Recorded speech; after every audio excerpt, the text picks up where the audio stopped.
డబ్బు, అనారోగ్యం, ఉద్యోగం, వ్యాపారం, అప్పులతో బాధపడుతున్నారా? మీకోసమే లాంచ్ యువర్ ఫ్యూచర్ ప్రోగ్రామ్. నమస్తే, వెల్కమ్ టు సుమన్ టీవీ. ప్రస్తుతం మనతో పాటు ఉన్నారు అనలిస్ట్ నంది రామేశ్వరరావు గారు. నమస్తే సార్.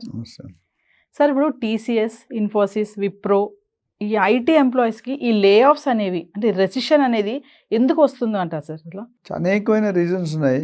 ఇది ప్రస్తుతం ఉన్న సమయంలో చాలా కష్టమైన పరిస్థితుల్లో ఉన్నాం. ఎవరికి ఎప్పుడు జాబ్ తీసేస్తారు, ఎవరికి ఎప్పుడు పింక్ స్లిప్ ఇస్తారు అనేది ఎవరికీ తెలియదు. ఇవాళ నైట్ వరకు బాగుంటే రేపు పొద్దుట ఆఫీస్ వెళ్ళేసరికి లోనికి కూడా పర్మిషన్, గేట్లో నీ చెక్, నీ రిజిగ్నేషన్ ఉండి పంపించేస్తారు. సడన్గా ఇచ్చేస్తారు. వాళ్ళు రీజన్స్ లేదు, ఆ ప్రాబ్లం మేనేజర్ కూడా మీకు అందుబాటులో ఉండడు, టీమ్ లీడర్ అందుబాటులో ఉండడు. మాట్లాడు, గేట్ సెక్యూరిటీ ఆపుతాడు, నేను తీసేశారు, నీ పింక్ స్లిప్, నీ బ్యాలెన్స్ అమౌంట్ తర్వాత ఇస్తామని. అది ఒక దారుణమైన సిచ్యువేషన్. బట్ జనరల్గా స్కిల్ ఉన్న వాళ్ళకి ఈ ప్రాబ్లం ఉండదు, స్కిల్ లేని వాళ్ళకి ఇలాంటి ప్రాబ్లం. ఎందుకంటే ఏ కంపెనీ తీసుకున్నా 20% of the employees will contribute to 80% of the turn over. అట్లానే 80% of the employees will contribute to 20%. ఇది 80% ఉన్నాడా 20% ఉన్నాడు, దాన్ని బట్టి 20% ఎంప్లాయీస్ ఉంటే ప్రాబ్లం ఉండదు, 80% ఉంటే ఎనీ టైం తీసేవచ్చు, బంతాట అన్నట్టు ఉంటుంది. సో ఇక్కడ ఏంటంటే లే ఆఫ్స్ ఎందుకు జరుగుతాయంటే, మన ఇండియా వాళ్ళందరూ కూడా most of the time US కంపెనీస్కి ఇక్కడ ఉండి పనిచేస్తారు. అంటే వాళ్ళకి రాత్రి అయితే మన పొద్దుట, మన పొద్దుటైతే వాళ్ళు రాత్రి, వాళ్ళ టైంలో మన దగ్గర మన నైట్ డ్యూటీలు పడతాయి. మనకి వాళ్ళు ఇప్పుడు అమెరికాకి మనకి 12.5 hours తేడా ఉంది. So plus most of them are back and jobs. కొన్ని డెవలప్మెంట్ ఉన్న ప్రొడక్ట్ ఉన్న, కొన్ని సర్వీస్ ఉన్నాయి. ఇప్పుడు డెలాయిట్ ఇవన్నీ కూడా సర్వీస్ ఓరియంటెడ్. సో ఇక్కడ ఏమవుతుందంటే కంప్యూటర్లో అనేది మేము చదువుకున్నప్పుడు, నేను కంప్యూటర్ అప్లికేషన్లో చేశాను, పీజీడబ్ల్యూ చేసినప్పుడు మేము చదువుకున్నప్పుడు ఫోర్ట్రాన్, పాస్కల్, సి లాంగ్వేజ్ ఇవి ఉండేవి. మేము బయటకు వచ్చేసరికి దాని డిమాండ్ పడిపోయింది, మాకు తెలియలేదు. అంటే అర్థం ఏంటి, what I'm trying to tell is, కంప్యూటర్స్లో ఉన్న వాళ్ళు every day, every moment the skill have to be upgraded according to the technology being done. అమెరికాలో 10 సంవత్సరాల ముందు వాడిన టెక్నాలజీ మనకు కొత్త టెక్నాలజీగా వస్తుంది. అంటే వీఆర్ 10 years బ్యాక్, బట్ ఇప్పుడు కొంచెం తగ్గింది. సో మనం ఒకప్పుడు జావా చేస్తే పెద్ద ఇది, తర్వాత జావా ప్లస్ అని వచ్చింది, జావా ప్లస్. దాని తర్వాత ఇప్పుడు చాలా అదర్ ఎడిషనల్ ప్రోగ్రామ్ ఇటు జావా చేసినట్టు తీసుకోవట్లే, చాలా ప్రోగ్రామ్స్ వచ్చేసాయి. జావాలోనే 10 ప్రోగ్రామ్లు ఉన్నాయి. అట్లనే పైథాన్, అంతమంది పైథాన్ చేసేసారు. పైథాన్తో పాటు full stack development, front end, back end, రకరకాల, మనకు అన్నీ తెలియవు, కొన్ని వరకు చెప్తున్నా. ఇవన్నీ కూడా కొంతమంది స్టూడెంట్స్ ఆ పేర్లే తెలియదు, మీనింగే తెలియదు. Then how they will survive? And tools వాడేటప్పుడు ఒకే టూల్ అన్ని ప్రోగ్రామ్కి వాడలేం. Tools also have to be change, upgraded. ఏ చెట్టుకి ఎంత గాలి అంటే ఎంత చెట్టుని అంత గాలి అంటారు కదా, జిత్తన ఆట ఉత్తన రోటీ.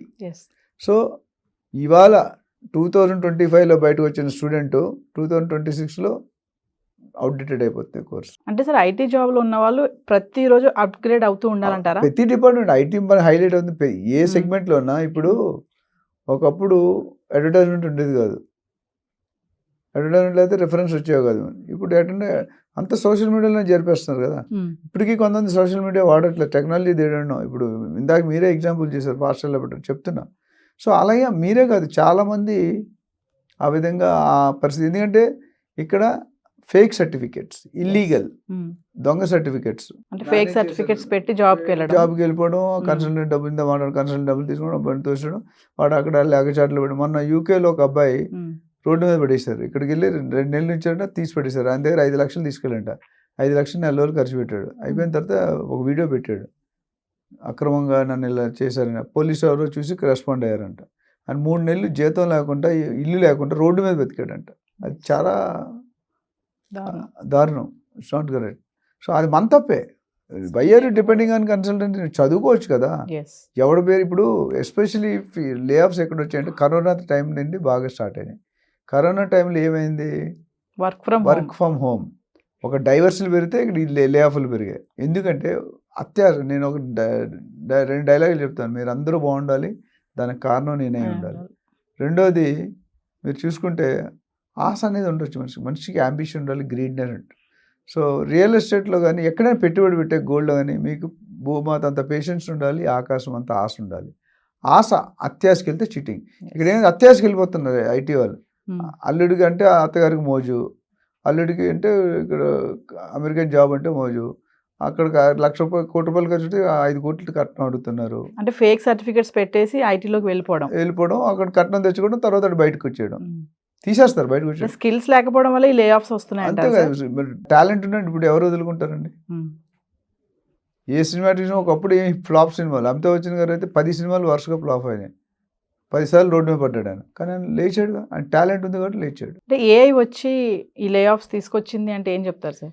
ఏఐ వల్ల జాబులు పోవండి, చాలా రాంగ్ నోషన్. అక్యురసీ పెరుగుతుంది, టైం లెవెల్ తగ్గుతుంది. అయితే ఎవరికైతే స్కిల్ లేదో వాళ్ళు మాత్రం పోతారు. మరి ఏ సబ్జెక్ట్ అయినా లేని వాళ్ళు జాబ్. ఇప్పుడు కరోనా టైంలో ఏమైందంటే ఇంటర్వ్యూ చేయడం వల్ల వాళ్ళకి ఏం తెలియలేదు కంపెనీస్కి. ఒక్కొక్కటి 3 జాబులు చేశాడు, 2 జాబులు 3 జాబులు. అంటే మనం కంపెనీలో జాయిన్ అయ్యి అపాయింట్మెంట్ లెటర్ ఉంటుంది 10 పేజీలు 20 పేజీలు. ఆ లెటర్లో క్లియర్గా రాస్తాను, నువ్వు మా కంపెనీకి డెడికేటెడ్గా చేయాలి, ఇంకెక్కడా పని చేయకూడదు, చేస్తే ఈ ప్రాబ్లమ్స్ ఉంటాయి. అది పక్కన పెట్టేసి 3 కంపెనీలు 4 కంపెనీలు చేయడం వల్ల రియాలిటీ దేని మీద అటు గ్రిప్ లేదు. అంటే ఎవ్రీ ఇయర్ అప్గ్రేడ్ చేయాలి. ఈ 4 కంపెనీకి వెళ్ళి రావడానికి బతుకు బజార్ అయిపోతుంది.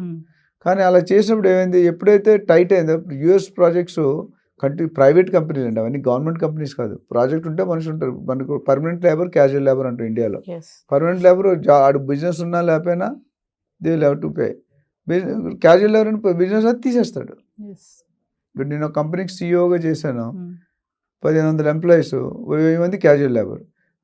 ప్రాజెక్ట్ లేదనుకోండి తీసేస్తాం. సో ఆ 1500కే పే చేస్తాం. ఇక్కడ ఏమైంది, ఈ 3-4 జాబులు చేయడం వల్ల తర్వాత లే ఆఫ్ అయిపోయిన తర్వాత పిలిచారు వర్క్ ఆఫీసర్ని, అప్పుడు రానన్నారు. వీళ్ళకి 3 జాబులు చేయలేడుగా, అక్కడికి వెళ్తే రానన్నాడు, లే ఆఫ్ ఇస్తారు. అదొక రీజన్. ఇప్పుడు లేటెస్ట్గా రెసిషన్ నడుస్తుంది, 2013-14లో నడిచింది, 2008లో నడిచింది. కాకపోతే ఇప్పుడు కొద్దిగా బాగా ఎక్కువైంది. సో దీనివల్ల ఏమవుతుందంటే ప్రాజెక్ట్ లేకపోయినా వాళ్ళు పే చేయలేరు కాబట్టి తీసేస్తారు. ఇంకా పెద్ద తలకాయల మీద పడ్డారు ఇప్పుడు. అంటే ఇప్పుడు ఒక హెడ్కి హై ప్యాకేజ్ వాడి ప్లేస్ 10 మంది తీసుకుంటున్నారు, లేకపోతే 5 మంది. అంటే వాడికి ఒక్కటి శాలరీలో 10 మంది వస్తే అవుట్పుట్ ఎక్కువ వస్తుంది కదా.